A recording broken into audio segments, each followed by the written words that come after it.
Hello students, last ক্লাসে আমরা শেষ করেছিলাম ইলেকট্রোলাইটিক সেলের কন্ডাক্টেন্স। আজকে আমরা শুরু করব ইলেকট্রোলাইটিক সেলের ইলেকট্রোলাইসিস অর্থাৎ তড়িৎ বিশ্লেষণ। এখন দেখো শুরুতে আমি হেডিংটা লিখে রেখেছি এখানে। এখন ইলেকট্রোলাইসিস কথাটার মানে কি, দুটো শব্দ থেকে এটা এসছে। ইলেকট্রো মানে হচ্ছে ইলেকট্রিসিটি, ইলেকট্রিসিটি কথা থেকে ইলেকট্রো পার্টটা এসছে। আর লাইসিস কথাটার মানে হচ্ছে ব্রেকিং, অর্থাৎ কোনো একটা সাবস্টেন্সকে ব্রেক করা, ভেঙে দেওয়া। এখন ইলেকট্রোলাইসিসে কী হয়, আসলে একটা পার্টিকুলার সাবস্টেন্স যেটাকে আমরা ইলেকট্রোলাইট বলি, সেটাকে ভেঙে দেয় কে, ইলেকট্রিসিটি। সেটার ব্রেকিংয়ের মাধ্যমে আমরা নতুন কোনো সাবস্টেন্স তৈরি করি। তাহলে আমরা লিখতে পারি যে breaking of a substance with the help of electricity to form new substances, ঠিক আছে, is called electrolysis। ঠিক আছে, বেসিক ডেফিনিশন কাকে বলে নিশ্চয়ই আমাদের পরীক্ষাতে আসবে না। যাই হোক, ইলেকট্রোলাইটিক সেল তাহলে কি, তাহলে আমরা বলবো যে it's a type of electrochemical cell। আমরা একদম শুরুতে ডেফিনিশন দিয়েও ছিলাম এবং গ্যালভানিক সেলের সঙ্গে ইলেকট্রোলাইটিক সেলের কী ডিফারেন্সেস হয় সেগুলো আমরা আলোচনাও করেছিলাম।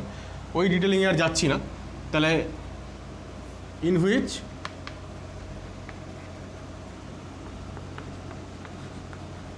electrical energy is converted to chemical energy। তাই তো, আমরা সংক্ষেপে লিখেছিলাম ইই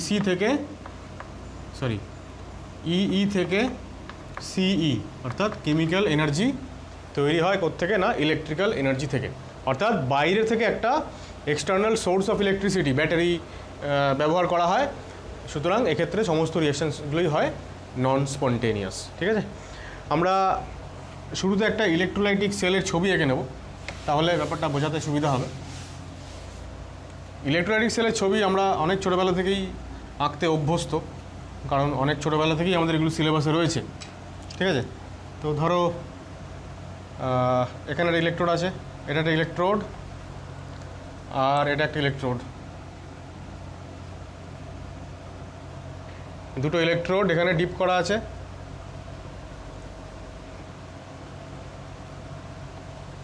ইলেকট্রোলাইটিক সেলের মধ্যে ইলেকট্রোলাইটের সলিউশন থাকবে, অ্যাকুয়াস সলিউশন, অথবা ইলেকট্রোলাইটটা মল্টেন স্টেটে থাকবে।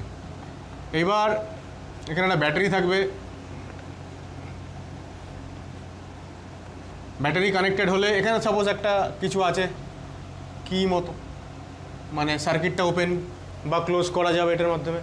যেই সার্কিটটা কমপ্লিট হবে তখন এখান থেকে ইলেকট্রিসিটি ফ্লো হবে। এটা নেগেটিভ এন্ড ব্যাটারির, এটা পজিটিভ এন্ড। নেগেটিভ এন্ডের সঙ্গে যে ইলেকট্রোডটা, এই দুটো ইলেকট্রোড, যে ইলেকট্রোডটা অ্যাটাচ থাকে এটাকে আমরা বলি ক্যাথোড, আর পজিটিভ এন্ডের সঙ্গে থাকে অ্যানোড।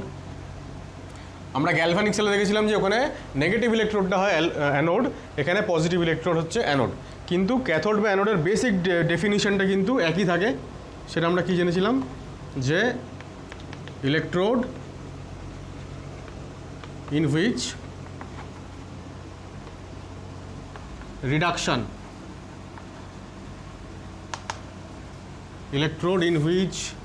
reduction occurs, সেটাকে আমরা বলবো ক্যাথোড। ক্যাথোডে অলওয়েজ রিডাকশান হয়। আর electrode in which oxidation occurs, সেটাকে আমরা বলবো অ্যানোড। রাইট, এটা আমরা জেনেছিলাম। এইবার আমাদের এখানে বেসিক্যালি আমাদের যেটা করতে হবে সেটা হচ্ছে যে সাপোজ এখানে একটা কিছু সল্ট আছে, সেই সল্টটার ইলেকট্রোলাইসিস হলে কি তৈরি হবে। সাপোজ এখানে যে সল্টটা আছে, সেই সল্টে যেটা আছে সেটা হচ্ছে বিএ। সল্টকে জেনারেলি বিএ এই সিম্বলটা দিয়ে দেখানো হয়। কেন দেখানো হয় বলেই রাখি ছোট করে, তোমরা হয়তো অনেকেই জানো, আবার অনেকেই জানো না। তোমরা ক্লাস 11-এ, আচ্ছা এটা মুছে দিলাম, ক্লাস 11-এ তোমরা প্র্যাকটিক্যালে মানে ইনঅর্গ্যানিকের প্র্যাকটিক্যালে ওই অ্যাসিড র্যাডিক্যাল আর বেসিক র্যাডিক্যালের আইডেন্টিফিকেশন সেটা করেছিল। সেইখানে দেখো আমরা জেনারেলি সাপোজ একটা সল্ট তোমাকে দেওয়া হলো NaCl, তাহলে এখানে Na প্লাস আর Cl মাইনাস থাকবে। এবার এই অ্যানায়ন পার্টটাকে আমরা বলতাম অ্যাসিড র্যাডিক্যাল, ভালো করে মনে করে দেখো, অ্যানায়ন পার্টটাকে আমরা বলতাম অ্যাসিড র্যাডিক্যাল আর এইটাকে বলতাম বেসিক র্যাডিক্যাল, তাই তো, বা অ্যাসিডমূলক এবং ক্ষারকীয়মূলক। এবার কেন এরকম নাম বলতাম, কারণ এই যে Na প্লাসটা যেটা এখানে NaCl এর মধ্যে আছে, এটা অ্যাকচুয়ালি তৈরি হয়েছিল কী করে, NaClটা যদি আমরা অরিজিনটা দেখে নিই তাহলে NaOH আর HCl এর মধ্যে রিয়াকশানে তৈরি হয়েছিল, দিয়ে NaCl তৈরি হয়েছিল আর জল তৈরি হয়েছিল। এখন এই NaCl এর মধ্যে এই ক্যাটায়ন পার্টটা আসলো কোত্থেকে, বেস থেকে, আর অ্যানায়ন পার্টটা আসলো হচ্ছে অ্যাসিড থেকে, রাইট? অ্যানায়ন পার্টটা আসলো অ্যাসিড থেকে, ক্যাটায়ন পার্টটা আসলো, এই ক্যাটায়ন পার্টটা আসলো বেস থেকে। এবার যেহেতু ক্যাটায়ন পার্টটা বেসটা থেকে আসে তাই এটাকে বলা হয় বেসিক র্যাডিক্যাল, আর যেহেতু অ্যানায়নটা অ্যাসিড পার্ট থেকে আসে তাই এটাকে বলা হয় অ্যাসিড র্যাডিক্যাল। তাহলে আমরা এই শুরুতে কোনটাকে লিখলাম, বেসিক র্যাডিক্যালটাকে, আর পরের দিকে লিখলাম কোনটাকে, অ্যাসিড র্যাডিক্যালটাকে। তাই জন্য আগে বি তারপরে এ, এটা হচ্ছে যে কোনো সল্টের general symbol, B for basic radical, A for acid radical. Means B থেকে তৈরি হবে ক্যাটায়ন আর এ থেকে তৈরি হবে অ্যানায়ন, ঠিক আছে? এইবার যদি এটা মল্টেন স্টেটে হয়, মল্টেন মানে গলিত অবস্থা অর্থাৎ অ্যাকুয়াস সলিউশন না, সেক্ষেত্রে ক্যাথোডে কী রিয়াকশান হবে, ক্যাথোডে রিডাকশান হবে, অর্থাৎ ক্যাটায়ন ইলেকট্রন গেইন করবে এবং মেটাল তৈরি হবে, মেটালটা ইলেকট্রোডে এসে ডিপোজিট হবে। আর অ্যানোডে অক্সিডেশন A মাইনাস থেকে A তৈরি হবে, প্লাস ইলেকট্রন ছেড়ে দিল, তাহলে এইটা হয়ে গেল রিডাকশান আর এটা হয়ে গেল অক্সিডেশন। এইবার যদি এটা নন মেটাল হয়, যদি গ্যাসিয়াস কিছু হয়, তাহলে জেনারেলি ডায়োটোমিক গ্যাস যদি তৈরি হয়, অক্সিজেন বা ক্লোরিন, তাহলে সেখান থেকে দুটো A কম্বাইন করে A2 অর্থাৎ O2 বা Cl2 এই জাতীয় গ্যাস তৈরি হবে এবং গ্যাসটা অ্যানোড থেকে লিবারেট হবে। তো এই হচ্ছে মোটামুটি বেসিক প্রসেস। এবার আমাদের এখানে যেটা করতে হবে সেটা হচ্ছে যে জেনারেলি আমরা দুটো কাজ এখানে করি, সেটাকে আমরা কাজটার দুটো নাম দিই অ্যাকচুয়ালি। আমরা প্রথমে যেটা করি সেটাকে বলা হয়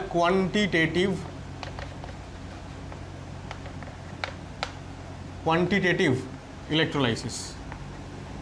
মানে কি?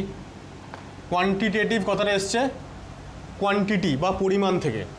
এখানে আমাদের বিভিন্ন পদার্থের পরিমাণ বের করতে হয়। মানে ধরো একটা ইলেকট্রোলাইসিস হলো, সেখানে ক্যাথোডে কতটা সাবস্টেন্স তৈরি হলো, অ্যানোডে কতটা সাবস্টেন্স তৈরি হলো মানে খালি তাদের মাস বের করতে হবে তা নয়, মাস, মোলস, ইকুইভ্যালেন্টস।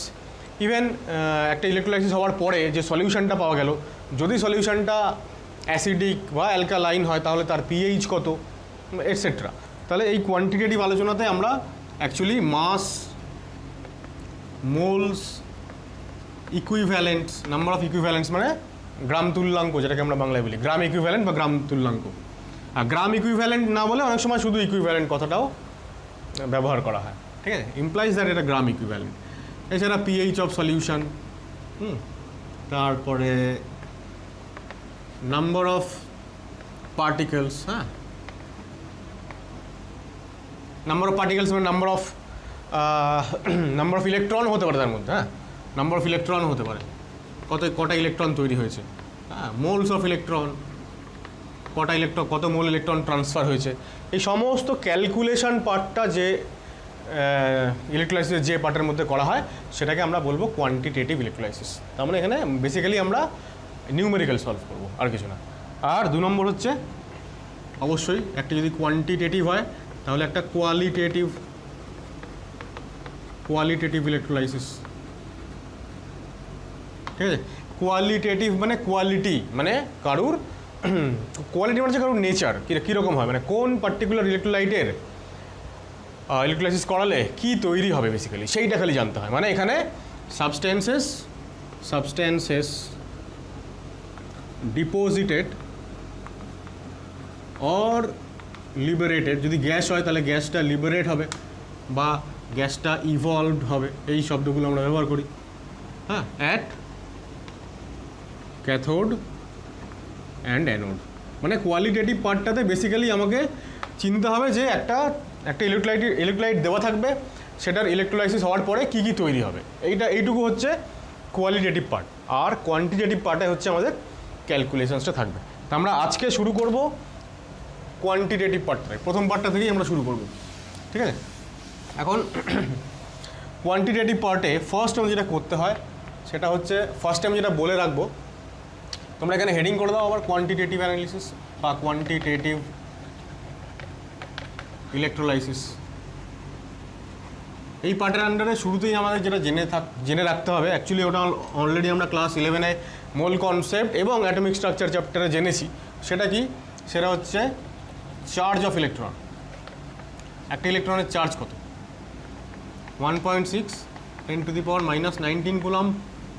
তাই যদি হয় তাহলে charge of 1 mole of electron কত হবে? এটা মানে হচ্ছে কি হবে? তাও charge of 1 electron into Avogadro number. 1 mole electron মানে অ্যাভোগাড্রো নাম্বার। তাহলে 1 মোল ইলেকট্রনের টোটাল চার্জ কত হবে? একটা ইলেকট্রনের যা চার্জ সেটা মাল্টিপ্লাইড বাই 6.023। তাহলে ব্যাপারটা এরকম দাঁড়াবে 6.022 বা 23, যে যা লেখে একই ব্যাপার। তাহলে এইটা হয়ে গেল চার্জ, এত কুলম। এইটা নিয়ারলি ইকুয়াল টু 96500 কুলম হয়। এটা অ্যাকচুয়ালি একটা অ্যাপ্রক্সিমেশন, এটা অ্যাকচুয়ালি 96484-এর কাছাকাছি কিছু একটা হয় ভ্যালুটা, আমরা 96500 করে নিই। এবার এই যে পার্টিকুলার কোয়ান্টিটি এত কুলম, এটাকে বলা হয় 1 ফ্যারাডে। এফ ফর ফ্যারাডে, বিজ্ঞানী মাইকেল ফ্যারাডের নাম অনুসারে। তো এই ফ্যারাডে হচ্ছে অ্যাকচুয়ালি চার্জের বা অ্যামাউন্ট অফ ইলেকট্রিসিটি, সেটার একটা বড় একটা একক, একটা প্র্যাকটিক্যাল একটা ইউনিট, যদিও কুলমটা হচ্ছে এসআই ইউনিট। তাহলে আমরা বেসিক্যালি যেটা জানলাম এখান থেকে খুব ইম্পর্টেন্ট, সেটা হচ্ছে charge of 1 mole of electron equal to 1 Faraday, ঠিক আছে? 1 মোল ইলেকট্রনের চার্জ হচ্ছে 1 ফ্যারাডে। এইটা আমাদের খুব কাজে লাগবে। তো এইটা জেনে নেওয়ার পরে এবার আমরা যেটা জানবো সেটা হচ্ছে ফ্যারাডের ইলেকট্রোলাইসিস সংক্রান্ত কিছু ল আছে, সেই লগুলো জানতে হবে। তাহলে ফ্যারাডেজ ল অফ ইলেকট্রোলাইসিস, ঠিক আছে? এখানে কি বলা হয়? এখানে বলা হয় যে একটা ইলেকট্রোলাইট তুমি নিয়েছো, ইলেকট্রোলাইসিস করা হচ্ছে, এইবার সেই প্রসেসে কতটা অ্যামাউন্ট অফ প্রোডাক্ট ক্যাথোডে বা অ্যানোডে তৈরি হবে, সেইটা ডিপেন্ড করে কার উপরে, কতটা ইলেকট্রিসিটি বা কতটা চার্জ আমি ওই ইলেকট্রোলাইটিক সেলের মধ্যে দিয়ে পাস করাচ্ছি। চার্জটা আসবে কোত্থেকে? ব্যাটারি থেকে আসবে, এক্সটার্নাল সোর্স থেকে আসবে। এবার কতটা চার্জ আমি পাস করালাম তার উপরে ডিপেন্ড করবে যে কতটা অ্যামাউন্ট অফ সাবস্টেন্স তৈরি হবে। তা আমরা লিখি এখানে ফার্স্ট ল, দুটো ল আছে অ্যাকচুয়ালি। ফার্স্ট ল যেটা স্টেটমেন্ট আমরা লিখি যে অ্যামাউন্ট অফ সাবস্টেন্স ব্র্যাকেটে গ্রাম, ঠিক আছে? গ্রামে নিয়ে এটা জেনারেলি আমরা deposited or liberated at electrodes are is actually proportional to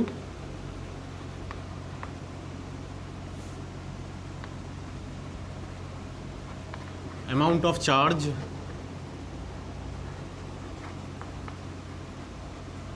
passed through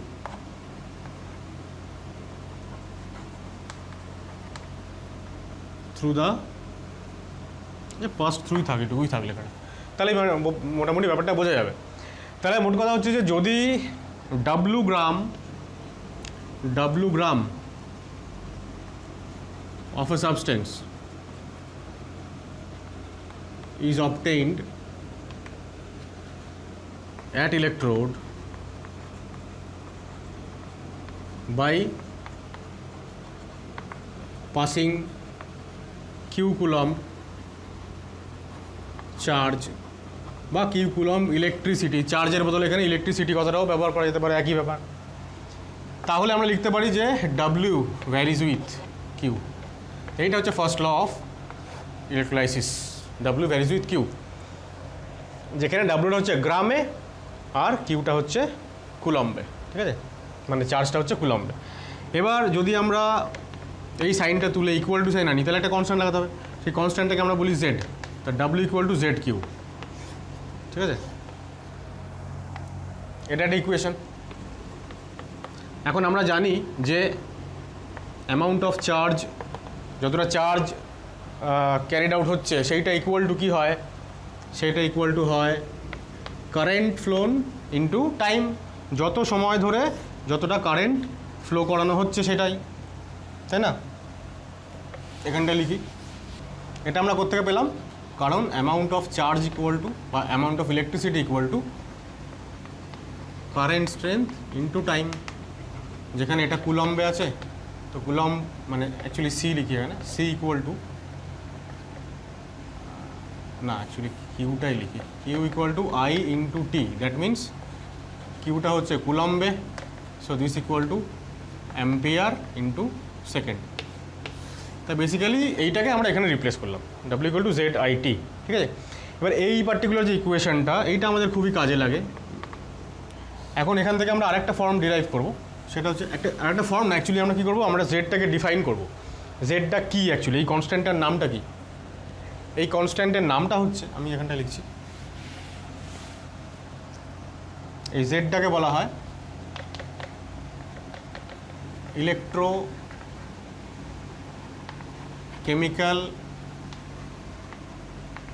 equivalence, ECE of the substance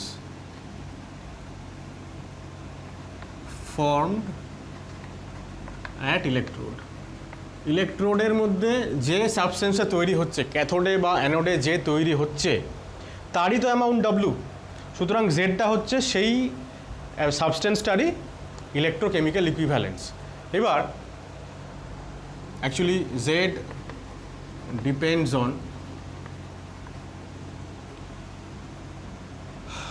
on equivalent wait বা ইকুইভ্যালেন্ট মাসও বলতে পারি আমরা, ইকুইভ্যালেন্ট ওয়েটটাকে আবার অনেক সময় কোথাও কোথাও বলা হয় কেমিক্যাল ইকুইভ্যালেন্স, যদিও এই টার্মটা খুব কমই ইউজ করা হয়, স্টিল কোথাও কোথাও থাকতেও পারে, তাই লিখে দিলাম। অ্যাকচুয়ালি এটা হচ্ছে ইলেকট্রোকেমিক্যাল ইকুইভ্যালেন্স আর এটা হচ্ছে কেমিক্যাল ইকুইভ্যালেন্স। কেমিক্যাল ইকুইভ্যালেন্সেরই সাধারণ যে নামটা আমরা জানি সেটা হচ্ছে ইকুইভ্যালেন্ট ওয়েট। তাহলে জেডটা কার উপরে ডিপেন্ড করে, ইকুইভ্যালেন্ট ওয়েটের উপরে ডিপেন্ড করে। আর আমরা জেডটাকে এইবার ডিফাইন করব কীভাবে, দেখো এবার ইকুয়েশান ওয়ান থেকে আমরা কী পাচ্ছি, যদি কিউ ইকুয়াল টু 1 হয়, if Q equal to 1 coulomb, তাহলে ডাব্লিউ ইকুয়াল টু জেড, তাহলে 1 কুলম্ব ইলেকট্রিসিটি পাস করালে যত গ্রাম অফ সাবস্টেন্স তৈরি হবে, সেই যে কী বলবো, সেই যে নিউমেরিক্যাল ভ্যালুটা, সেটাই হচ্ছে ওই সাবস্টেন্সের জেড। বা আমরা এরকম বলতে পারি যে যদি 1 অ্যাম্পিয়ার কারেন্ট যদি 1 সেকেন্ড ধরে চালানো হয়, পাস করানো হয়, তাহলে যতটা ডাব্লিউ হবে, that is equal to Z. তো এটা যদি হয় তাহলে ডাব্লিউ ইকুয়াল টু কী হয়ে যাবে, জেড হয়ে যাবে। আর 2 নম্বর থেকে আমরা কি পেতে পারি, যে আই যদি হয় 1 অ্যাম্পিয়ার আর টি যদি হয় 1 সেকেন্ড, তাহলে ডাব্লিউ ইকুয়াল টু জেড। তাহলে জেডটাকে আমরা দুভাবে ডিফাইন করতে পারি, উপরে লিখছি।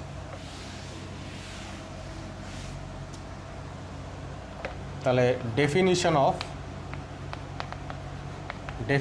অফ জেড, এক তো হচ্ছে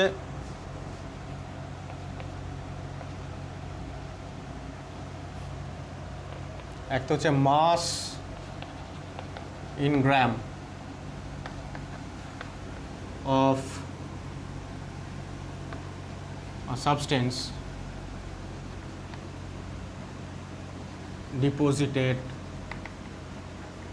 or liberated at electrodes when 1 coulomb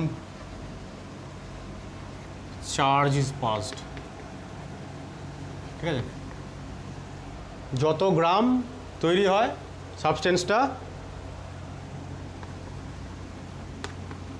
that number is called Z. ঠিক আছে, অথবা আমরা আরেকটা কি লিখতে পারি, সেকেন্ড লিখবো যে ওয়েন, এইখানটা লিখবো 1 কুলম্ব চার্জের বদলে, মানে এই জায়গাটাতে তোমরা আরেকবার সেকেন্ড টাইম এখানে নাম্বার 2 বলে লিখে নাও, আমি এখানে জাস্ট ওইটার বদলে কি লিখতে হবে সেটা বলে দিচ্ছি। সেটা হচ্ছে when 1 ampere current is flown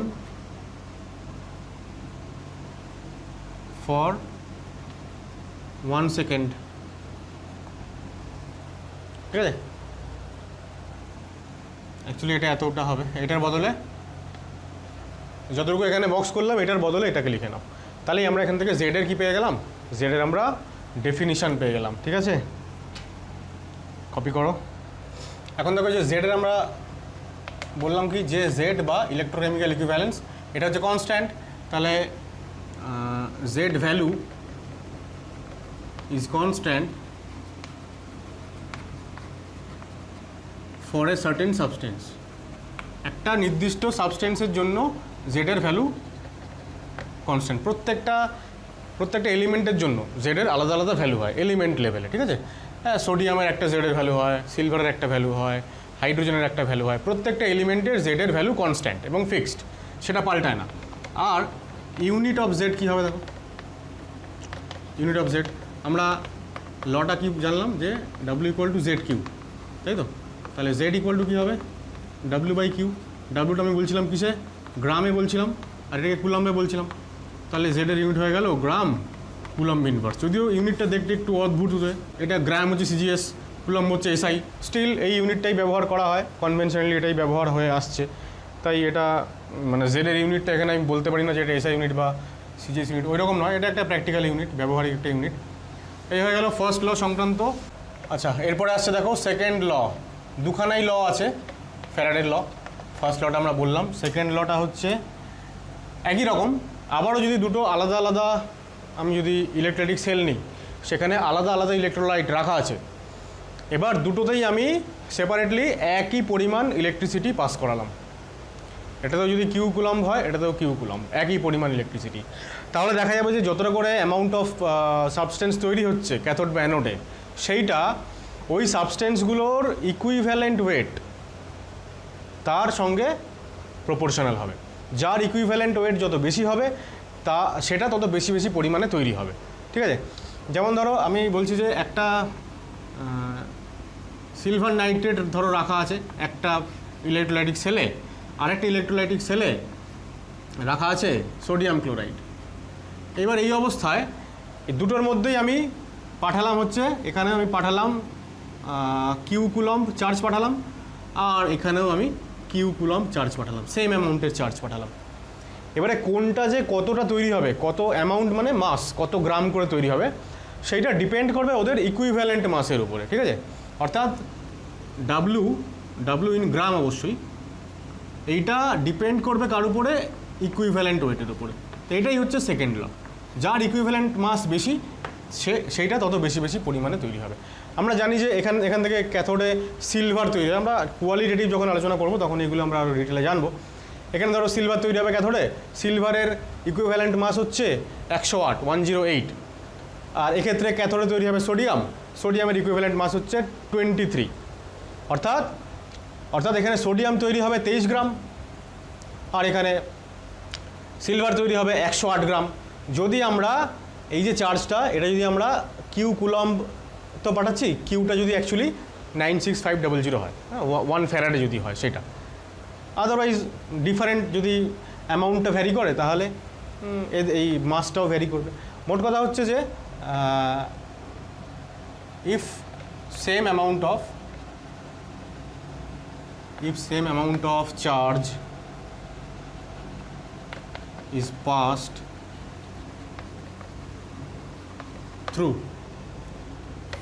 passed separately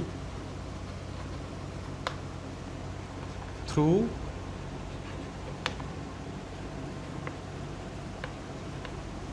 2 or more electrolyte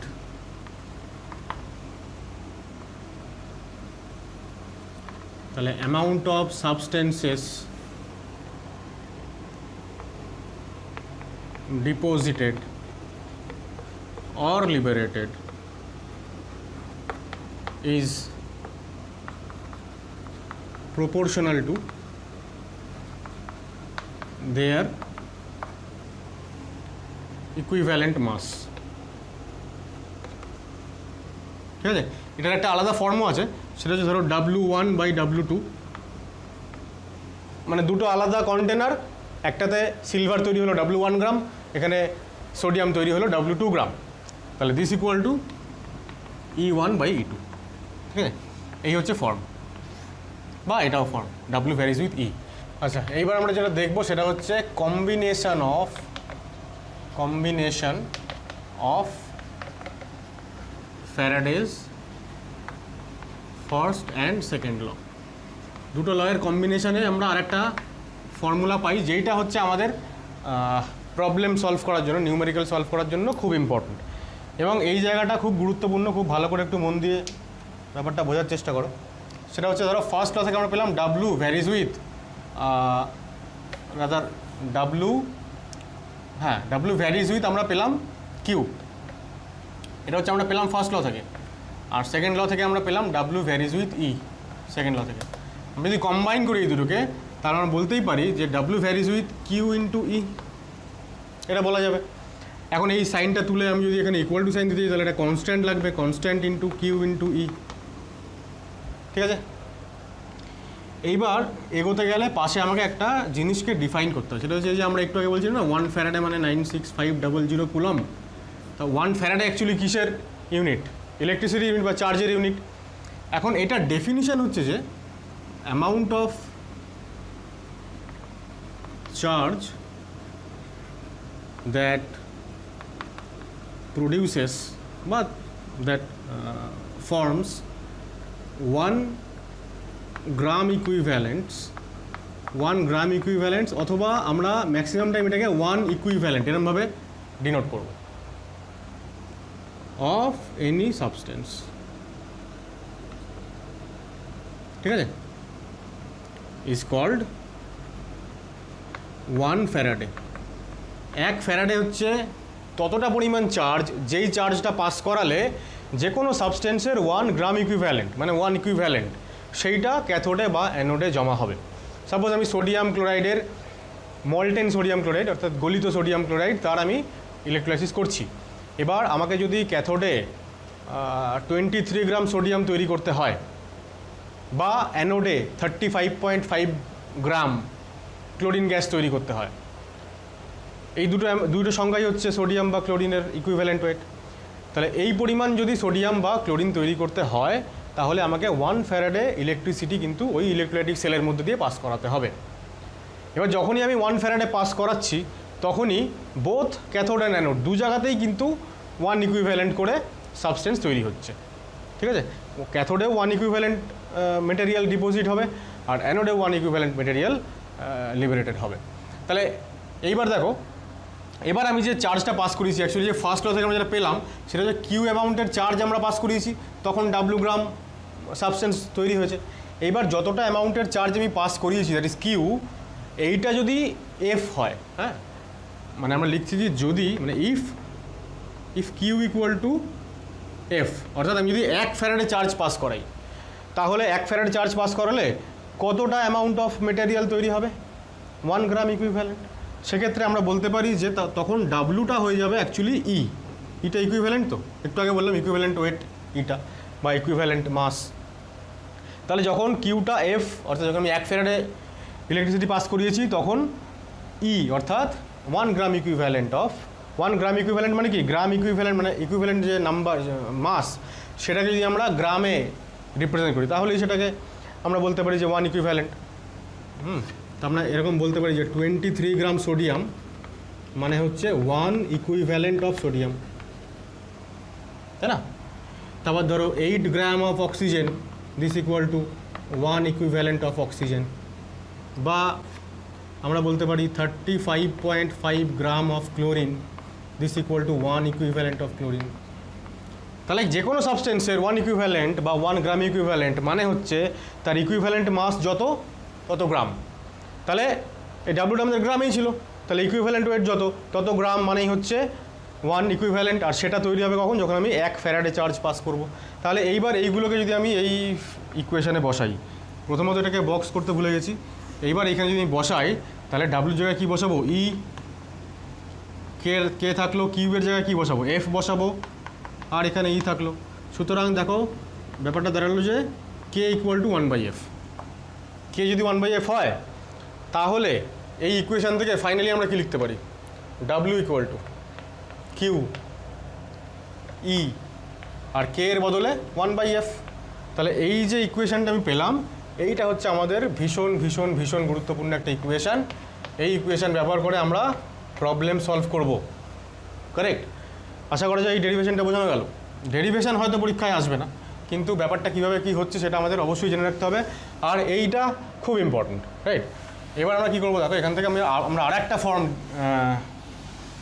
বের করব, সেটা অ্যাকচুয়ালি আরও বেশি ইম্পর্ট্যান্ট আমাদের জন্য। এইটা তো ইম্পর্টেন্ট বটে, এখান থেকে আমরা আর একটা ফর্ম বের করবো, সেটা হচ্ছে দেখো W/E। এইটা মানে কি হচ্ছে?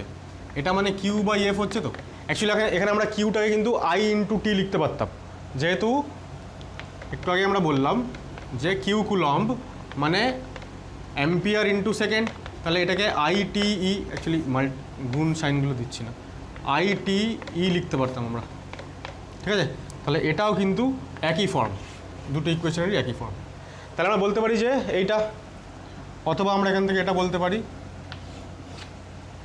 আমরা এটা বলতে পারি যে W/E equal to I/T by Faraday.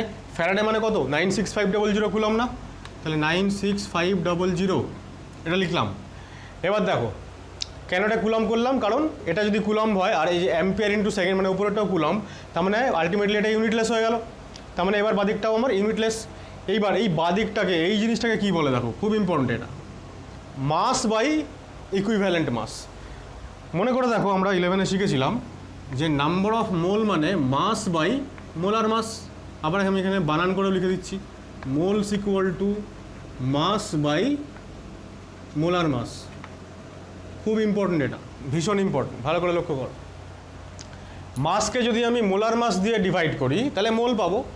তাহলে একই রকমভাবে মাসকে যদি আমি ইকুইভ্যালেন্ট মাস দিয়ে ডিভাইড করি তাহলে নাম্বার অফ মোলের বদলে কী পাবো? Number of equivalent. রাইট? আরেকবার বলছি, মাসকে আমরা মোলার মাস দিয়ে ডিভাইড করলে কী পেলাম? নাম্বার অফ মোল মানে মোল। তাহলে যদি আমরা মাসকে মোলার মাসের পরিবর্তে যদি আমরা ইকুইভ্যালেন্ট মাস দিয়ে ডিভাইড করি তাহলে আমরা পেয়ে যাব নাম্বার অফ ইকুইভ্যালেন্টস বা ইকুইভ্যালেন্ট। নাম্বার অফ ব্যাপারটাকে উচ্চারণ করা হয় না, ইকুইভ্যালেন্ট বলেই বোঝানো হয়। ইকুইভ্যালেন্ট মানেই হচ্ছে নাম্বার অফ ইকুইভ্যালেন্ট, মানে কত ইকুইভ্যালেন্ট। সো আমরা লিখতে পারি equivalent equal to I/T by 96500। এইবার অ্যাকচুয়ালি এইটা হবে আমাদের ওয়ার্কিং ফর্মুলা। আমরা যদি এই ফর্মুলার বদলে এই ফর্মুলা ব্যবহার করি তাহলে আমি প্রবলেম করানোর সময় দেখাবো যে অঙ্কগুলো অনেক তাড়াতাড়ি হয়ে যাচ্ছে। সুতরাং এটা ভীষণ ভীষণ ইম্পর্টেন্ট। দেখো এই ইকুয়েশানটা থেকে আমরা এরকম বলতে পারি যে ইকুইভ্যালেন্ট ইকুয়াল টু, এইটা মানে কি? I/T মানে চার্জ ইন কুলম্ব না? আর এটা যদি কনস্ট্যান্ট ভ্যালু আমি ধরে নিই তাহলে আমি বলতে পারি যে ইকুইভ্যালেন্ট ভ্যারিজ উইথ কিউ মানে চার্জ, তাই না? এখান থেকে আমি এটা বলতে পারি যে ইকুইভ্যালেন্ট ভ্যারিজ উইথ কিউ মানে চার্জ। অ্যাকচুয়ালি কিউটাকে আমি ক্যাপিটাল লেটার দিচ্ছিলাম, একটা দিলেই হলো, যেটা দেবে তোমরা সেটাকে মেনটেন করবে। ক্যাপিটাল আর স্মল বারবার মিক্স আপ হয়ে গেলে মুশকিল। মোটমাট হচ্ছে যত ইকুইভ্যালেন্ট কোনো মেটেরিয়াল তৈরি হবে ইলেকট্রোডে, যত ইকুইভ্যালেন্ট তৈরি হবে সেইটা ওই চার্জের সঙ্গে, যতটা চার্জ আমি পাঠাচ্ছি তার সঙ্গে প্রপোর্শনাল। এইটা অ্যাকচুয়ালি সেকেন্ড লয়ের একটা আলাদা statement.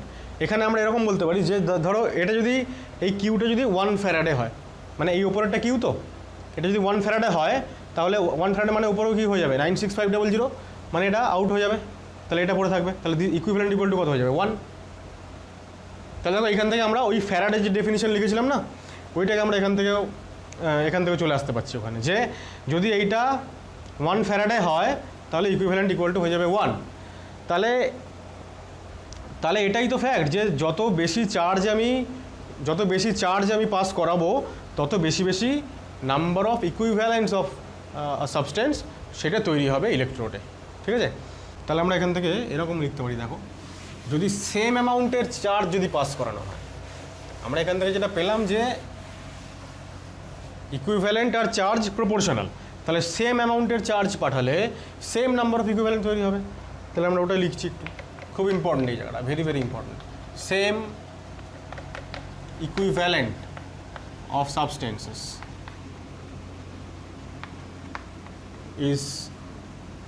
is formed when same amount of charge is passed through different electrolytes, যেটা আমরা এর আগে এক্সাম্পলটা দিচ্ছিলাম, যে ধরো আমি সোডিয়াম ক্লোরাইড নিয়েছিলাম একটা ইলেকট্রোলাইটিক সেলে, আর একটা আলাদা ইলেকট্রোলাইটিক সেলে আমি নিয়েছিলাম সিলভার নাইট্রেট। এইবার দুটোতেই আমি ধরো সেম অ্যামাউন্টের চার্জ পাস করিয়েছি, তাহলে যেটা হবে সেটা হচ্ছে যে ইকুইভ্যালেন্ট অফ সোডিয়াম, যত ইকুইভ্যালেন্ট সোডিয়াম তৈরি হলো, যদি 23 গ্রাম তৈরি হয় তাহলে আমরা বলবো যে 1 ইকুইভ্যালেন্ট তৈরি হয়েছে, যদি 46 গ্রাম তৈরি হয় সোডিয়াম তাহলে আমরা বলবো 2 ইকুইভ্যালেন্ট তৈরি হয়েছে। তাহলে equivalent of sodium equal to equivalent of chlorine equal to equivalent of silver equal to equivalent of oxygen. Actually silver নাইট্রেটের ইলেকট্রোলাইজ করলে অ্যানোডে অক্সিজেন তৈরি হয়, ঠিক আছে। আচ্ছা আমি এইটাকে না এইদিকে লিখছি, তোমরা বাদিকে ডান দিকে জায়গা থাকলে ওই দিকেই লেখো ইকুইভ্যালেন্ট অফ অক্সিজেন। কেন লিখলাম? কারণ এটাকে আমি বক্স করবো। এবার এই যে জিনিসটা, এটা হচ্ছে এতক্ষণ যা পড়াচ্ছি এখানে আমি, তার মধ্যে সব থেকে ইম্পর্টেন্ট পার্ট হচ্ছে এই জায়গাটা। এতক্ষণ যা পড়ালাম তার মধ্যে সব থেকে ইম্পর্টেন্ট পার্ট হচ্ছে এই জায়গাটা। কেন? এটার মিনিং এটাই যে তুমি যখন ইলেকট্রোলাইসিস করছো, এখানে আমি দুটো ডিফারেন্ট সাবস্টেন্সের কথা বলছি। তুমি যদি একটা পার্টিকুলার সেলের কথাই ভাবো তাহলে সেখানে অ্যানোড এবং ক্যাথোডে দুটো আলাদা প্রোডাক্ট তৈরি হবে তো। এবার দুটোরই ইকুইভ্যালেন্টটা সেম হবে। যদি 0.5 ইকুইভ্যালেন্ট সোডিয়াম তৈরি হয় তাহলে 0.5 ইকুইভ্যালেন্ট ক্লোরিন তৈরি হবে, ঠিক আছে।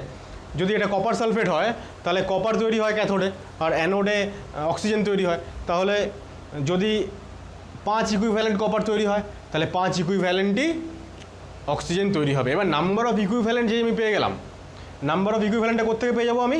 ওই যে চার্জ থেকে, যতটা চার্জ পাঠাবো দ্যাট প্রপোর্শনাল টু ইকুইভ্যালেন্ট। তো কতটা চার্জ আমি পাঠাচ্ছি সেইটা যদি আমি একবার জেনে ফেলতে পারি, যা ডেটা দেওয়া আছে কোয়েশ্চেনে সেখান থেকে, তাহলে অ্যামাউন্ট অফ চার্জ জেনে গেলাম, মানে কত ইকুইভ্যালেন্ট সাবস্টেন্স তৈরি হবে সেটা জেনে গেলাম। ইকুইভ্যালেন্ট থেকে আমি অনায়াসেই ওই পার্টিকুলার সাবস্টেন্সের মাস বের করতে পারবো, মোলস বের করতে পারবো, নাম্বার অফ অ্যাটমস বের করতে পারবো, কতটা অ্যামাউন্ট অফ ইলেকট্রন ফ্লো হয়েছে সেটা বের করতে পারবো। সো এভরিথিং চলে আসবে যখন আমরা এইটা জানতে পারবো। এটা ভেরি ভেরি ভেরি ইম্পর্টেন্ট, এটা লিখে রাখো। আচ্ছা এইবার আমি আরও দু একটা ইনফরমেশন দেবো, যে ইনফরমেশনগুলো দেওয়ার পরে আমরা সরাসরি চলে যাব নিউমেরিক্যাল প্রবলেমে। দুটো জিনিস মাথায় রাখবে, একটা হচ্ছে খুব ইম্পর্টেন্ট, আমরা কন্ডাক্টেন্সে ওটা অবশ্যই পড়লাম, সেটা হচ্ছে normality equal to molarity into N factor. N ফ্যাক্টরটা খুব ইম্পর্টেন্ট এই জায়গাটাতে। আর এখন আমরা নতুন করে যেটা জানবো সেটা হচ্ছে ইকুইভ্যালেন্স মানে number of equivalents equal to moles into N factor. Actually এই ফর্মুলাগুলোতে না নর্মালিটির পরে ইকুয়াল টু হবে না, বাঁ দিকে মোলারিটি লিখে তার ডান দিকে ইকুয়াল টু দিয়ে নর্মালিটি লিখবো, এইটা সবথেকে বড় কনফিউশনস যা আমাদের হয় তাদের মধ্যে একটা হচ্ছে এই জায়গাটা। আমরা এটাকে সিম্পলিফাই করার জন্য দুটো জিনিস মনে রাখবো, যদিও যেভাবে মনে রাখবো এটা সেই ব্যাপারটা একটু ফানি টাইপের, কিন্তু তবু মনে রাখতে হবে। আমরা মনে রাখবো এরকম এন এম এন, ঠিক আছে। এন এম এনকে আমি যদি বাংলায় লিখি আমি লিখব নামান, নমন কারুর নাম হতে পারে।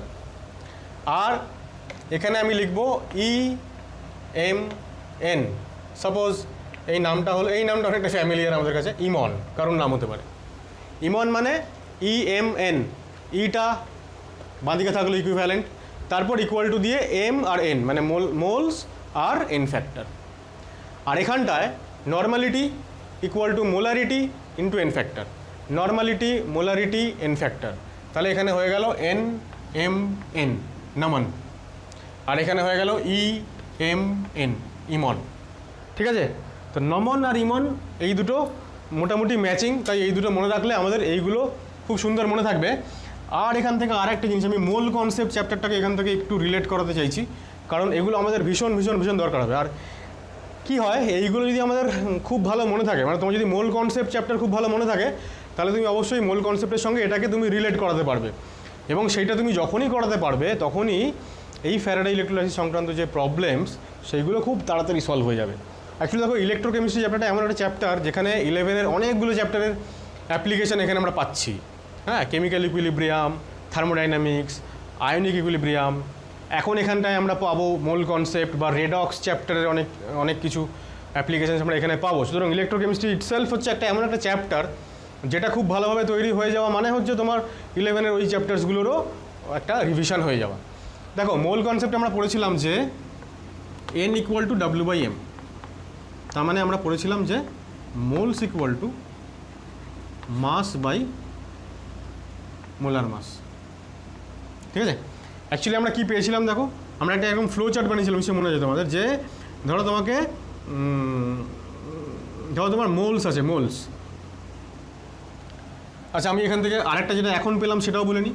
সেটা আমরা পেলাম কি, মোলস যেমন পেলাম, আমরা এখন পেলাম equivalent equal to mass by equivalent mass. এটা আমি একটু আগেই দেখালাম যে মোল যদি মাস বাই মোলার মাস হয়, তাহলে ইকুইভ্যালেন্ট হচ্ছে মাস বাই ইকুইভ্যালেন্ট মাস। এইবার দেখো, অঙ্কগুলো যেভাবে আসে আমাদের, সেখানে আমাদের বেসিক্যালি কী করতে হয়, কতটা চার্জ পাঠানো হয়েছে সলিউশনে সেইটা আমরা সবার আগে বের করে ফেলি। এবার যতটা চার্জ পাঠানো হয়েছে তত ইকুইভ্যালেন্ট সাবস্টেন্স তৈরি হবে। ঠিক আছে, সাপোজ তোমাকে বলা হলো যে একটা সলিউশনে একটা কোয়েশ্চেন ফর্মে আমি দিই, ধরা যাক তোমাকে বললো যে 965 ampere current is flown for 100 seconds।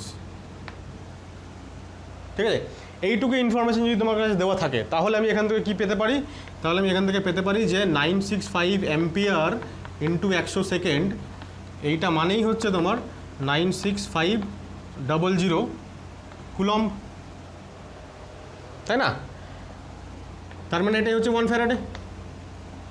তাহলে কতটা চার্জ আমি পাঠালাম ইন ফ্যারাডে ইউনিট, সেইটা বের করা হচ্ছে আমার মূল কাজ। এখন যেই 1 ফ্যারাডে হয়ে গেল, সাপোজ আমি এটা 1 ফ্যারাডে না করে আমি এটা 10 সেকেন্ড করে দিই, তাহলে 10 সেকেন্ড করলে এটা হয়ে গেল এত কুলম্ব, তার মানে 0.1 ফ্যারাডে। এবার যত ফ্যারাডে তোমার ইলেকট্রিসিটি তুমি পাস করালে, তত ইকুইভ্যালেন্ট সাবস্টেন্স তৈরি হবে তোমার ইলেকট্রোডে, ক্যাথোডে এবং অ্যানোডে উভয় জায়গাতেই। তাহলে আমরা এখান থেকে লিখতে পারবো যে therefore 0.1 Faraday charge is equivalent to 0.1 equivalent of substance। এবার যেই আমি ইকুইভ্যালেন্ট পেয়ে গেলাম, ইকুইভ্যালেন্টকে আমি ইকুইভ্যালেন্ট মাস দিয়ে মাল্টিপ্লাই করলেই আমি মাস পেয়ে যাব। তাহলে কত অ্যামাউন্টের মেটেরিয়াল তৈরি হলো সেটা পেয়ে যাব। তো আচ্ছা, এইটা আমি মুছছি এখন। এখানে আরও একটা জিনিস যেটা আমি একটু আগে লিখছিলাম ওখানে, যে ইকুইভ্যালেন্ট ইকুয়াল টু ওই যে EMN, equivalent equal to moles into N factor. তাহলে এইবার দেখো, যে আমি ইকুইভ্যালেন্ট পেয়ে গেলাম, এই ইকুইভ্যালেন্টের সঙ্গে আমি যদি এন ফ্যাক্টর মাল্টিপ্লাই করে দিই, তাহলে আমি মোলস পেয়ে যাবো। মানে আমি এরকম লিখতে, অ্যাকচুয়ালি এটা আমি আরেকবার লিখে ফেলি এখানে, তাহলে সুবিধা হবে। ইকুইভ্যালেন্ট ইকুয়াল টু ছিল মোলস ইন্টু এন ফ্যাক্টর। তাহলে এখান থেকে আমরা কী পেয়ে যাবো, মোলস পেয়ে যাবো। মোলস মানে ইকুইভ্যালেন্ট বাই এন ফ্যাক্টর। এইটাও খুব ইম্পর্টেন্ট ফর্মুলা। আমরা EMN মনে রাখলে, ইমন মনে রাখলে এটা মনে থাকবে, এটা হচ্ছে ই মান, এখান থেকে এটা চলে আসবে, মোলস পেয়ে যাব। মোলস পেয়ে যাওয়ার পরে আমরা যদি এবার মোলটাকে আমি মোলার মাস দিয়ে মাল্টিপ্লাই করে দিই তাহলে মাস পাবো। আর যদি মোলটাকে যদি আমি 22.4 দিয়ে যদি মাল্টিপ্লাই করি তাহলে কি পেয়ে যাব?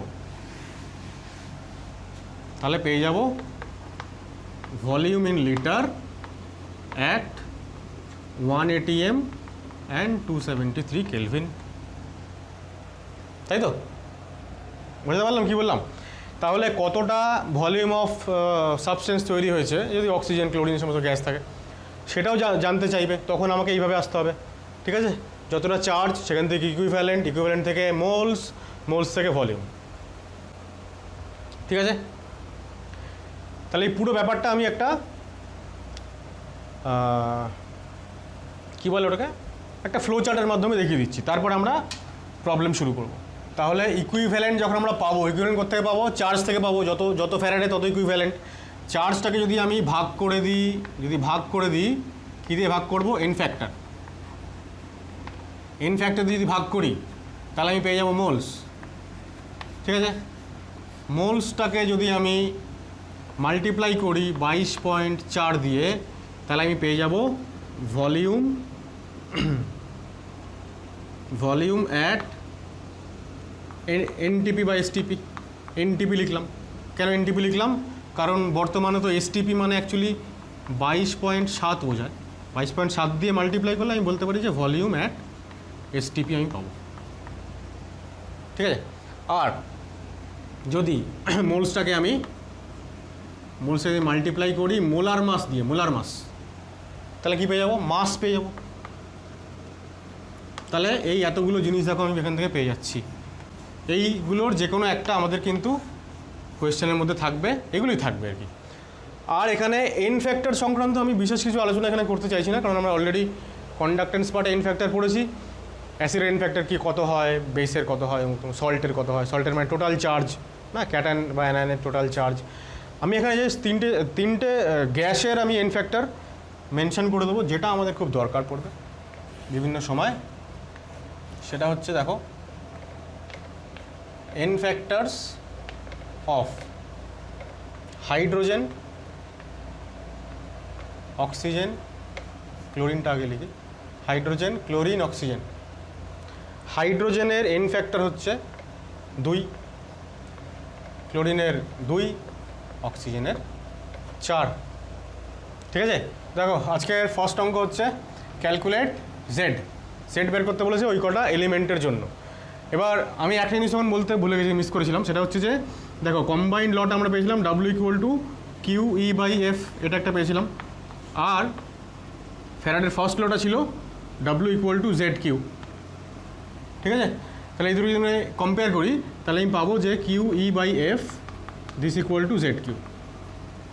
তাহলে এবার কিউটা দুদিকেই দেখো কমন চলে গেল, তাহলে Z = কী পড়ে থাকলো? E/F, or Z = E/, এটা কি ইকুইভ্যালেন্ট মাস, দিস বাই 96500। এই ফর্মুলাটা ইউজ করে আমরা এইগুলো সলভ করব। ঠিক আছে? এবার দেখো এই যে এলিমেন্টগুলো দেওয়া আছে, এই প্রত্যেকটা এলিমেন্ট যখন তৈরি হয় এদের যে সল্টগুলো থেকে তৈরি হয়, সেই সল্টগুলোতে এরা কীরকম স্টেটে থাকে? জেডেনের যে কোনো সল্টে Zn2+ হিসেবে থাকে, ম্যাগনেসিয়ামও 2+, সোডিয়াম থাকে সোডিয়াম প্লাস হিসেবে, কপার Cu2+, সিলভার Ag+, এই ফর্মেরা থাকে অ্যাকোয়াস সলিউশনে।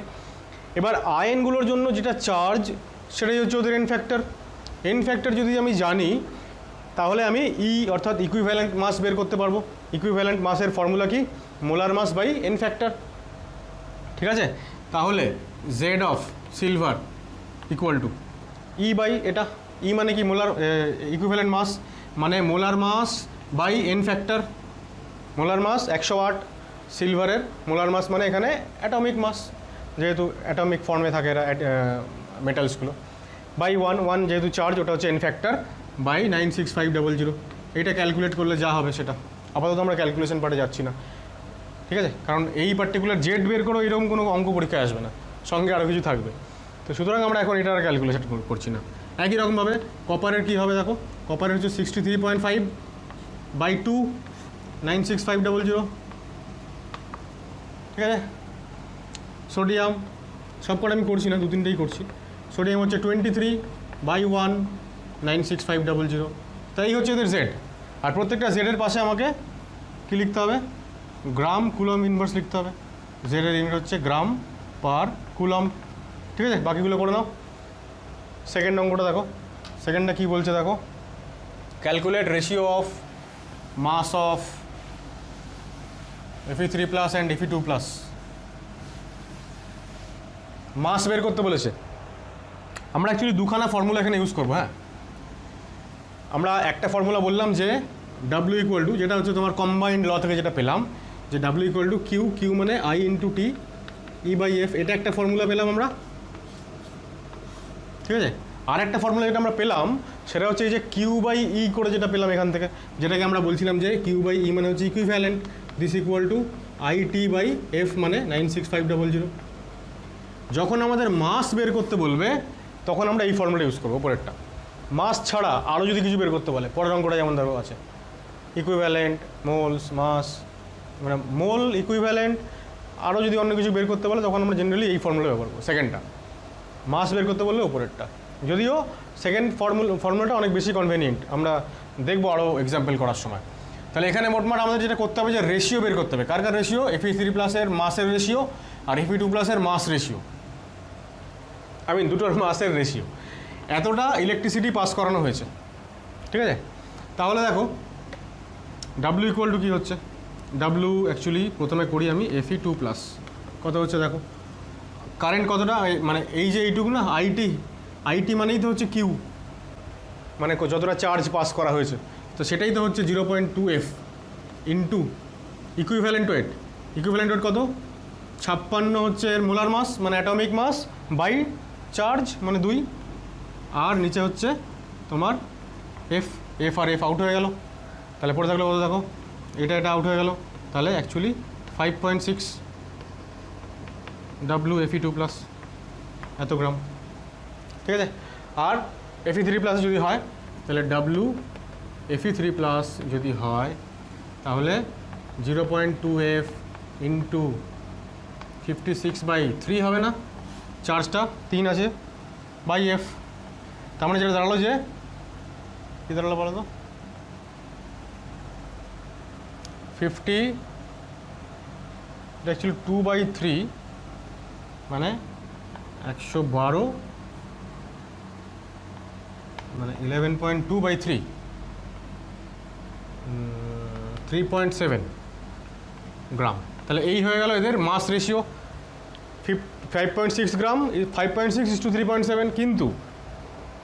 কিন্তু যখনই আমাদেরকে রেশিও বের করতে বলবে, আমরা কখনোই এই যেটা আমি করলাম আলাদা আলাদা করে বের করলাম, করে এবার আমি রেশিও দেখতে চাইছি কি 5.6:3.7, এটা অড একটা ব্যাপার। যখনই আমাদের কোনো রেশিও বের করতে বলবে আমরা কখনোই এই ফাইনাল ক্যালকুলেশন শুরুতেই করে দেবো না, ঠিক আছে। কেন করে দেবো না? যদি আমি এইটা না করি, ব্যাপারটা এখানে থেমে থাকলো, এটাও তাই এখানে থেমে থাকলো। এবার যদি আমি রেশিও করি যে এটা বাই এটা, তাহলে কত হবে, এফ আউট হয়ে গেল, তাহলে এটা ডিভাইড বাই এটা, তার নিচে আমি এমনি ডাইরেক্ট লিখতে পারি 0.2F 56/3, তাই না। দেখো এবার কত সুবিধা হয়ে গেল, অ্যাকচুয়ালি এটা 3/2 হয়ে গেল, তাই না। সুতরাং যখনই রেশিও বের করতে বলবে, সেটা মাসের হোক, মোলের হোক, ইকুইভ্যালেন্টের হোক, রেশিও বের করতে বললেই শুরুতেই মানে একটা করে পার্ট নিয়ে ফাইনাল ক্যালকুলেশন করে দেবো না, তাহলে অনেক জটিল হয়ে যাবে। ফাইনাল ক্যালকুলেশন একদম লাস্টে করবো, তাহলে দেখো একদম সহজ হয়ে গেলো। এইবার এখান থেকে একটা খুব ভালো জিনিস উঠে আসে, সেটা হচ্ছে দেখো চার্জের যা রেশিও, আবার বলছি, চার্জের যা রেশিও তার রেসিপ্রোকাল হয়ে গেল এদের মাস রেশিও। তাহলে দুটো যদি সেম এলিমেন্টের আয়ন হয়, ফেরাস ফেরিক, কিউপ্রাস কিউপ্রিক, দুটো সেম এলিমেন্টের যদি আয়ন থাকে এবং তাদের যদি মাস রেশিও বের করতে বলে, তাহলে সেই মাস রেশিও ওদের চার্জের যা রেশিও তার অপোজিট হবে, কোনো ক্যালকুলেশন করার দরকারই পড়বে না, ঠিক আছে। আচ্ছা, থার্ডটা হচ্ছে calculate ratio of equivalent moles and mass of AgZn Fe when same amount of charge, দেখো same amount of charge pass করিয়েছে। আমরা একটু আগে কী করছিলাম, সেকেন্ড ল থেকে আমরা একটা এরকম বের করলাম যে ইকুইভ্যালেন্টটা হচ্ছে চার্জের সঙ্গে প্রপোর্শনাল, তাই না? তাহলে যদি সেম অ্যামাউন্টের চার্জ পাঠানো হয় তাহলে সেম ইকুইভ্যালেন্ট অফ সাবস্টেন্সেস তৈরি হবে, তাই না? তাহলে সেম অ্যামাউন্ট চার্জ কোথায় পাঠানো হয়েছে? AgCl-এ, ZnCl2-তে এবং FeCl3-তে। তাহলে amount of Ag, equivalent of Ag, Zn আর Fe এগুলো সেম তৈরি হবে, অর্থাৎ তাদের রেশিও কত হবে? 1 হবে, 1:1:1 হবে। তাহলে দেখো আমরা যদি বলি যে সিলভার, Zn আর Fe, আর এখানে আমি বের করছি রেশিও, তাহলে রেশিও অফ ইকুইভ্যালেন্ট কত হবে? 1:1:1 হবে, ঠিক আছে? কোনো অন্যথা নেই। কেন? কারণ চার্জ সেম, সুতরাং ইকুইভ্যালেন্ট সেম, তাই তো? আমরা এরকম লিখতে পারো যে same charge is equivalent to same number of equivalent, সুতরাং 1:1:1 হয়ে গেল। আর কি বলেছে? মোলসের রেশিও বলেছে। মোলস কী করে পাবো? একটু আগে আমরা ফর্মুলা দেখলাম ইমন, তাই না? তাহলে এটা ছিল মোলস। তাহলে ইকুইভ্যালেন্ট ইকুয়াল টু যদি মোলস ইন্টু এন ফ্যাক্টর হয় তাহলে মোলস ইকুয়াল টু কী হবে? Equivalent by N factor. তাহলে এই ইকুইভ্যালেন্টগুলো যেগুলো এসছে, ইকুইভ্যালেন্টের যে রেশিও তাকে এন ফ্যাক্টর দিয়ে ভাগ করে দিলেই যা রেশিও হবে সেটা হয়ে যাবে ওদের মোলসের রেশিও। এবার এন ফ্যাক্টর কত? এজি প্লাস তৈরি হয় মানে 1, এটার 2, এটার 3, তাহলে মোলের রেশিও হবে 1:1/3। এটাকে কী করবো? এবার ফ্র্যাকশান থেকে 6 দিয়ে গুণ করলে 3:2, তাহলে এটা হয়ে গেল তার মোল এর রেশিও। আর কি বলেছে? মাস রেশিও। এবার মাস রেশিও কী করে বের করবো? মোল থেকে মাসে যাওয়ার ফর্মুলা একটু আমি কী বললাম? মোলকে কী দিয়ে মাল্টিপ্লাই করতে হবে? Mole equal to mass by molar mass. তাহলে মোল থেকে যদি আমাকে মাসে যেতে হয় তাহলে mass equal to mole into molar mass. তাহলে এই যে রেশিওগুলোকে যদি আমি এদের মোলার মাস দিয়ে মাল্টিপ্লাই করে দিই তাহলে হয়ে যাবে। তাহলে মাস রেশিও, সিলভারের মোলার মাস কত? 108, তাহলে এইটা is2। Zn-এর মোলার মাস কত? 65.3, ঠিক আছে? আর Fe 56/3। তাহলে এই হয়ে গেল এদের মোলার এদের মাসের রেশিও। বোঝানো গেল আশা করা যায়। দেখো চারেরটা বলছে ক্যালকুলেট মাস অফ সোডিয়াম আর volume of chlorine at STP। যখন এত অ্যাম্পিয়ার কারেন্ট পাস করানো হয়েছে 20 মিনিট ধরে during electrolysis of molten NaCl, molten মানে গলিত NaCl। এবার এটা থেকে সোডিয়ামই তৈরি হয় ক্যাথোডে আর অ্যানোডে ক্লোরিন তৈরি হয়। এখন দেখো এই যে যতটা কারেন্ট পাস করানো হয়েছে অর্থাৎ আইকে আমরা যদি টি দিয়ে মাল্টিপ্লাই করি 20 মিনিট, এটাকে অবশ্যই সেকেন্ডে আনতে হবে, তাই না? IT/96500, এইটাকে আমরা কি বলছিলাম? মানে এত ফ্যারাডে চার্জ হচ্ছে না, এটা কিউ হয়ে গেল, মানে এত কুলম্ব বাই 96500 মানে ফ্যারাডে। তাহলে এত ফ্যারাডে আমার চার্জ হচ্ছে আমি পাস করিয়েছি। যত ফ্যারাডে চার্জ তত ইকুইভ্যালেন্ট সাবস্টেন্স তৈরি হবে। আর আমরা ফর্মুলাটা এরকম লিখেও ছিলাম যে ইকুইভ্যালেন্ট ইকুয়াল টু IT/96500, এইটা আমরা লিখেছিলাম আগে, তাই না? কম্বাইন্ড ল থেকে এটা এসেছিল। তাহলে আমার প্রথম কাজ হচ্ছে নাম্বার অফ ইকুইভ্যালেন্ট বের করা। এটা কত হচ্ছে দেখো, এটা পয়েন্ট উঠে গেল, এখানে 100 দিলাম, এবার 1 2 কেটে গেল, এইটা আর এটা আউট হয়ে গেল। তাহলে দেখো 10 6 60, 60/100 মানে 6/10 মানে 3/5। এত ইকুইভ্যালেন্ট, তার মানে সাবস্টেন্স তৈরি হয়েছে।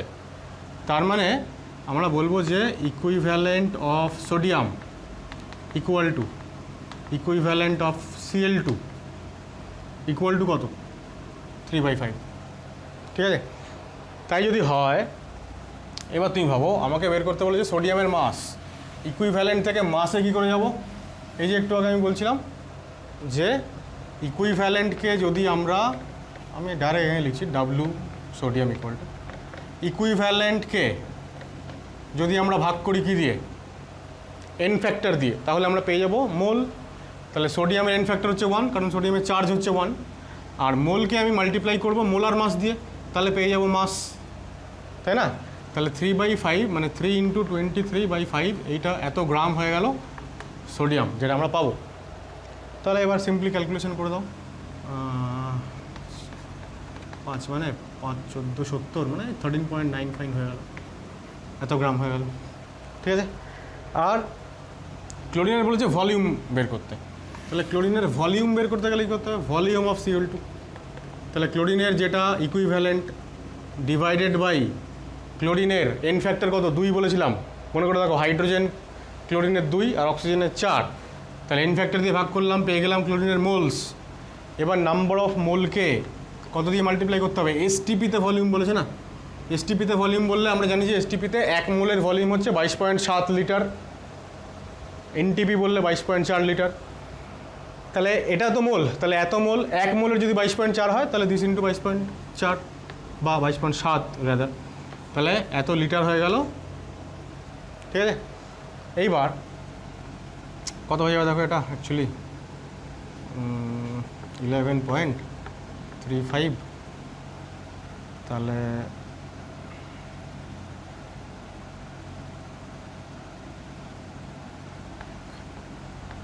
এটা বাই 5, আচ্ছা 30, তাহলে এত লিটার হয়ে গেল আমাদের ক্লোরিনের ভলিউম। বোঝানো গেল আশা করা যায়। কী করলাম এখানটা, আমি আর ফর্মুলা আলাদা করে লিখলাম না, N equivalent by N factor, mole পেয়ে গেলাম, এত মোল ইন্টু 22.7 লিটার পার মোল, তাহলে এই হয়ে গেল আমাদের ক্লোরিনের ভলিউম। দেখো পরেরটা, খুব ভালো করে প্রবলেমটা দেখো, calculate volume of H2 and O2 at STP obtained when same amount of charge, ঠিক আছে, same amount of charge is passed on acidified water. অ্যাসিডিফাইড ওয়াটারে যদি আমরা ইলেকট্রোলাইসিস করি তাহলে আমরা ক্যাথোডে হাইড্রোজেন আর অ্যানোডে অক্সিজেন পাই। তো সেটাই বলেছে যে কতটা করে এবার কত ভলিউমের হাইড্রোজেন বা অক্সিজেন তৈরি হচ্ছে, ঠিক আছে? তো চার্জ কতটা পাঠানো হয়েছে, সেম অ্যামাউন্ট, যেটা which deposits 5.4 gram of silver during electrolysis of AgNO3। মানে AgNO3-র ইলেকট্রোলাইসিস করে 5.4 গ্রাম Ag ডিপোজিট করতে যতটা ইলেকট্রিসিটি লাগে ততটা ইলেকট্রিসিটি এইখানে পাঠানো হয়েছে, তাহলে কত ভলিউমের হাইড্রোজেন আর অক্সিজেন তৈরি হবে। আর এই লাস্ট পার্টটায় আমরা পড়ে আসছি, এটা আলাদা একটা পার্ট, ঠিক আছে? এত বড় সবকটা পার্ট নিয়ে একটা পার্টিকুলার প্রবলেম হয়তো পরীক্ষায় আসবে না, কিন্তু আমরা সবকটা জিনিস একসঙ্গে জেনে রাখতে চাইছি। তাহলে দেখো 5.4 গ্রাম সিলভার তৈরি করতে কতটা ইলেকট্রিসিটি লেগেছে সেটা আগে আমরা বের করি। তাহলে 5.4 গ্রাম মানে এটা মাস থেকে আমরা ইলেকট্রিসিটি বের করতে গেলে আমাকে আগে ইকুইভ্যালেন্টে চলে আসতে হবে, যত ইকুইভ্যালেন্ট তত ফ্যারাডে, এটা আমরা করে ফেলতে পারবো। তাহলে মাসকে যদি আমরা মোলার মাস দিয়ে ভাগ করি, মাস ডিভাইডেড বাই মোলার মাস, তাহলে পেয়ে গেলাম মোলস, তাই তো? মোলসকে যদি আমরা এন ফ্যাক্টর দিয়ে মাল্টিপ্লাই করি তাহলে পেয়ে যাবো ইকুইভ্যালেন্ট, তাই না? কারণ আমরা একটু আগে বলেছিলাম যে ইকুইভ্যালেন্টকে যদি আমি ভাগ করি এন ফ্যাক্টর দিয়ে তাহলে আমি পেয়ে যাব মোলস, আর মোলকে যদি আমি মাল্টিপ্লাই করি মোলার মাস দিয়ে তাহলে পেয়ে যাব মাস। এখন আমাকে উল্টো দিকে যেতে হচ্ছে, মাসকে ভাগ করলাম মোলার মাস দিয়ে, তারপরে এন ফ্যাক্টর দিয়ে মাল্টিপ্লাই করলাম, তাহলে এটা হয়ে গেল ইকুইভ্যালেন্ট। তাহলে ইকুইভ্যালেন্ট অফ সিলভার, তাই তো? কত হচ্ছে দেখো, এটা অ্যাকচুয়ালি 10 হয়ে যাবে, আর এটা হয়ে গেল 2, তার মানে 1/20। তাহলে আমরা বলতে পারবো যে চার্জটাও হচ্ছে 1/20 এত ফ্যারাডে, যত ইকুইভ্যালেন্ট তত ফ্যারাডে। তাহলে এত ফ্যারাডে চার্জ আমাকে এবার পাস করাতে হয়েছে অ্যাসিডিফাইড ওয়াটারে, তাহলে এখান থেকে কতটা হাইড্রোজেন বা অক্সিজেন তৈরি হবে, ঠিক আছে? এবার দেখো তাহলে ভলিউম অফ হাইড্রোজেন মানে কত, এটা তো হাইড্রোজেনের, তাহলে চার্জ যদি এটা হয়ে যায় তাহলে এখান থেকে আমরা এটাও পেতে পারি যে এত ইকুইভ্যালেন্ট অফ হাইড্রোজেন তৈরি হবে, আর এত ইকুইভ্যালেন্টই তৈরি হবে অক্সিজেন। যেহেতু সেম চার্জ পাঠানো হয়েছে, সেম চার্জ মানে সেম ইকুইভ্যালেন্ট, তাহলে যতটা ইকুইভ্যালেন্ট অফ এজি ততটাই ইকুইভ্যালেন্ট অফ হাইড্রোজেন বা অক্সিজেন তৈরি হবে।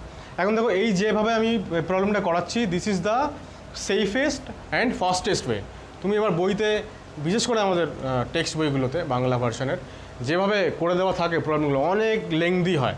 তুমি যদি ওই মেথডে যেতে চাও যেতেই পারো, ফ্যারাডের ল অ্যাপ্লাই করে ফার্স্ট ল যা ইকুয়েশান আছে বা কম্বাইন্ড লয়ের যে ইকুয়েশান আছে সেইগুলোতে যেতেই পারো, কিন্তু ফালতু অনেক টাইম লস হয়ে যাবে। আমাদের কাজই হচ্ছে টাইম ম্যানেজ করা, তাড়াতাড়ি করে যাতে আমরা করতে পারি। তাহলে সেই জন্য আমাদের এই মেথডে যাওয়াটা সেফেস্ট। দেখো এবার ভলিউম মানে কি, এবার ইকুইভ্যালেন্টকে মোল ফ্যাক্টর এন ফ্যাক্টর দিয়ে ভাগ করতে হবে। হাইড্রোজেন এন ফ্যাক্টর 2, তাহলে পেয়ে গেলাম মোলস ইন্টু 22.7, তাহলে এইটা হয়ে গেল হাইড্রোজেনের ভলিউম। এটা এসটিপি বলেছে। যদি এসটিপি ছাড়া অন্য কোনো কন্ডিশন বলতো তাহলে এটা দিয়ে মাল্টিপ্লাই করা যেত না, তখন মোলকে আমরা কী করতাম, তখন ওই ভি ইকুয়াল টু ওই nRT/P ওই ফর্মুলায় যেতে হতো, তখন প্রেশার দিয়ে দিত আলাদা, কোনো টেম্পারেচার কোনো আলাদা দিয়ে দিত। সেরকম প্রবলেমে আমরা আসবো পরে, আপাতত এসটিপি থাক এইটা। আর ভলিউম অফ অক্সিজেন কত তৈরি হবে, অক্সিজেনের ইকুইভ্যালেন্ট বাই মোল ফ্যাক্টর, বারবারই আমি ভুল করছি, এন ফ্যাক্টর, অক্সিজেনের equivalent by N factor into 22.7, এটা হয়ে গেল অক্সিজেনের ভলিউম। তাহলে এবার কত হবে দেখো সিম্পলি, তাহলে এটা 1/40 হয়ে গেল। তাহলে এটাকে 4 দিয়ে ভাগ করলে কত হবে, 4 5 20, 27, 4 6 4 7 8, হ্যাঁ 4 24, এই এরকম কিছু একটা হবে, 0.56 লিটার মতো হবে। ঠিক আছে, আর এটা কত হবে 8, তার মানে ওটার হাফ হয়ে গেল, ওটার হাফ মানে 0.28 লিটার মতো হবে, রাইট। এবার লাস্ট পার্টে আসো। Also find number of electron transfer during this process. এই যে টোটাল প্রসেসটা হলো, মানে যে প্রসেসে এত ফ্যারাডে চার্জ ট্রান্সফার হলো, মানে বেসিক্যালি বলতে চাইছি যে এত ফ্যারাডে চার্জ মানে কতগুলো ইলেকট্রন যাচ্ছে। তাহলে সেইটা কী করে আমরা বের করবো, দেখো খুবই সোজা। যত ফ্যারাডে চার্জ, আমরা আজকের চ্যাপ্টারের একদম শুরুতেই করলাম না, ইলেকট্রনের চার্জ কত, ইলেকট্রনের চার্জ আমরা জানলাম যে 1 মোল ইলেকট্রনের চার্জ হচ্ছে 1 ফ্যারাডে। তাহলে এত ফ্যারাডে চার্জ মানে এত মোল ইলেকট্রন ট্রান্সফার হয়েছে। এবার এত মোল মানে কতগুলো ইলেকট্রন, এত ইন্টু অ্যাভোগাড্রো নাম্বার, তাহলে এতগুলো ইলেকট্রন ট্রান্সফার হয়েছে।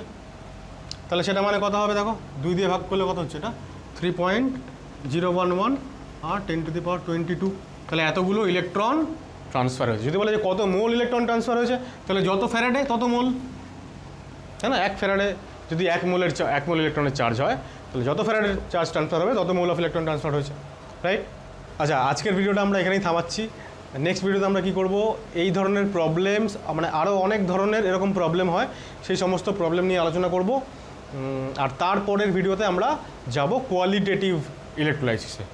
যাওয়ার আগে যেটা আবারও বলতে চাইছি, যে যারা এখনও পর্যন্ত আমার চ্যানেলটা সাবস্ক্রাইব করোনি, তোমরা প্লিজ অতি অবশ্যই চ্যানেলটা সাবস্ক্রাইব করো এবং পরবর্তী ভিডিওগুলো অবশ্যই দেখতে থাকো। টাটা।